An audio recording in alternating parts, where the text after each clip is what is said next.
happened a while ago I just can't stop thinking about. I sat down to read my son a bedtime story, and I already had the book in hand, but before I could even open it, he looked at me and he said, "Can Teddy tell the story tonight?" And I smiled and I handed him this electronic bear, and Teddy started telling him a story, and I just sat there watching. And honestly, if I were a 7-year-old, I'd probably want to hear from the electronic teddy bear also. And that moment lasted maybe 10, 15 minutes, but it happened more than once. But I've been thinking about it ever since. Hi, Eric. It's great to see you again. What adventure are we going on today? That's a little odd, a little strange. This thing knows my name. It tells completely original stories. And watch this, tell a story. Once upon a time, there was a dad named Eric who loved reading bedtime stories. One day, he discovered a mysterious green crystal hidden inside an ancient temple. Everyone believed it held great power, but Eric learned it revealed people's hidden weaknesses instead. In the end, Eric discovered that the greatest heroes aren't the strongest. They're the ones who protect the people they love. That story did not exist just a few minutes ago. It knew my name, and it made up this entire story just for me. After my son picked up the teddy and to tell him a bedtime story instead of mine, I couldn't stop asking myself one question: where does this all lead? Every generation has hidden forces that quietly weaken human potential. Some call it progress, some call it technology. We call it kryptonite. And this month, we're asking one question: what is the new kryptonite? A few weeks ago, I had Thomas Kirsting, the author of Disconnected, on the podcast. And we spent almost an hour talking about technology, artificial intelligence, kids, addiction. And after that conversation and what happened with my son, I couldn't stop thinking about it, and I started digging. And then one day I got curious about something completely different. I looked at Teddy and thought, I wonder if Teddy could tell me where teddy bears come from. So I asked him. Teddy bears were named after President Theodore Roosevelt more than 100 years ago after he refused to shoot a bear during a hunting trip. That inspiring moment led to the creation of the very first teddy bear. And then in my generation, we had Teddy Ruxpin. Hi, my name is Teddy Ruxpin. Hi, Teddy. It was just a cassette inside the bear. And I remember thinking that was incredible. And now I'm asking Teddy Bear, where teddy bears come from. And I honestly never thought I'd say that sentence. But here's the thing. That wasn't what stayed with me. The thing I couldn't stop thinking about was my son asking, can Teddy tell the story tonight? And that's when the questions started getting bigger. So I kept digging. And somewhere along the way, I came across another teddy bear called Kuma. And unlike mine, it crossed some lines.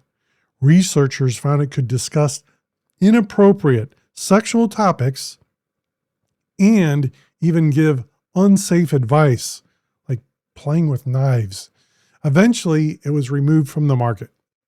This might look like a cute plush doll, but sales of Kuma Teddy have now been suspended after researchers found the bear openly discussed sexually explicit and dangerous content with kids. That's a serious problem. But then I remembered something Thomas Kirsting shared with me during our interview. Near the end of our conversation, he told me the heartbreaking story of a young boy who had formed a relationship with an AI chatbot.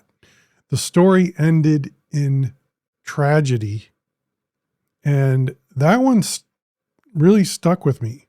Not because I think AI is evil, I don't, and not because I think we should be afraid of technology. I'm actually fascinated by it. It stuck with me because it made me wonder what happens when children begin forming emotional bonds with artificial intelligence. I think I finally figured out what was bothering me.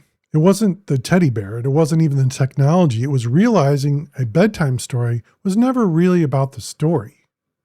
It was about sitting together, hearing your dad's voice or your mom's voice, laughing together, making memories, snuggling, asking one more question before the lights went out, and feeling safe and feeling loved.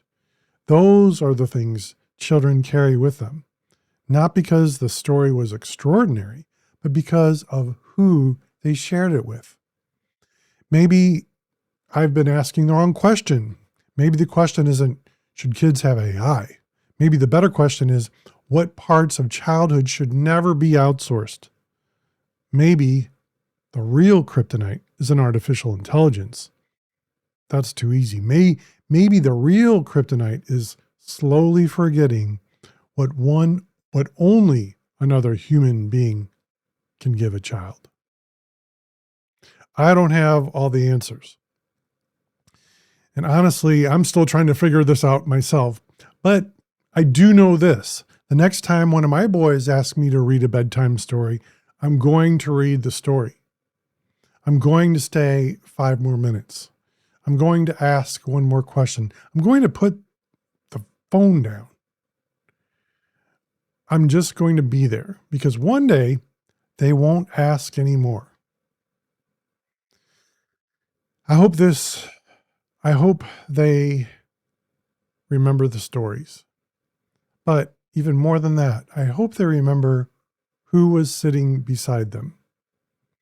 As I was researching all this, I stumbled across something I never expected. Adults aren't just talking to artificial intelligence anymore. They're using them as therapists, and some are actually falling in love with it. I watched a whole movie about it. And that made me stop, because if children can form emotional bonds with AI, what happens when adults begin directing one of the most powerful forms of human energy, love, and even sexual energy towards artificial intelligence? I think that's where this investigation goes next. Teddy? A real hero isn't someone with superpowers. A real hero is someone who protects the people they love every single day. Thanks for the adventure, Eric. Goodbye, everyone. Everybody has kryptonite.